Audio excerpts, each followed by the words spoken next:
அடுத்ததா மகர ராசி பெண்களுக்கு இந்த சனிப்பெயர்ச்சி காலகட்டம் எப்படி இருக்கு?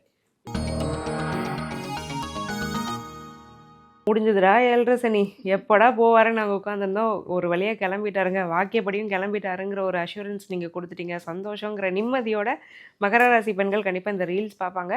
ஆனால் சில பேருக்கு இருக்கும், என்ன நீங்கள் 7:30 சனியெல்லாம் முடிஞ்சிச்சுன்னு சொல்கிறீங்க, ஒன்றும் தெரியலையே, ஒன்றும் முடிஞ்ச பாடு இல்லையே, எங்கள் பிரச்சனை முடிஞ்ச மாதிரி எங்களுக்கு தெரியலேன்னு ஒரு குழப்பத்துலேயும் சில பேர் பார்த்துட்டு இருப்பாங்க. இந்த குழப்பத்துக்கெல்லாம் காரணம் சனி கிடையாது, குரு.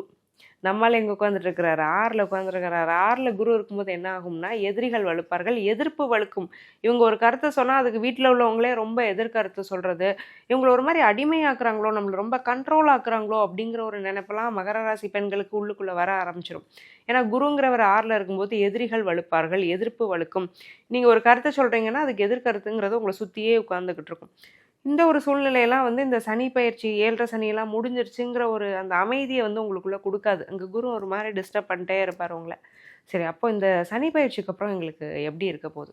ஸோ 7:30 சனி லிஃப்ட் ஆயிடுச்சுல்ல, குருவுமே 7க்கு இங்கே ராசியை பார்க்குறாரு. இனிமேல் என்ன வேணும்? எதிரி தன்னால் சரண்டர் ஆக போகிறாங்க, வேறு ஒன்றும் கிடையாது. நீங்கள் என்ன சொல்கிறீங்களோ அது வீட்டில் நடக்கும், உங்கள் ராஜ்யம் நடக்கும், நீங்கள் நினைக்கிறத நடத்திக்கலாம், உங்களுக்கு பிடிச்ச விஷயத்த நீங்கள் செய்யலாம்.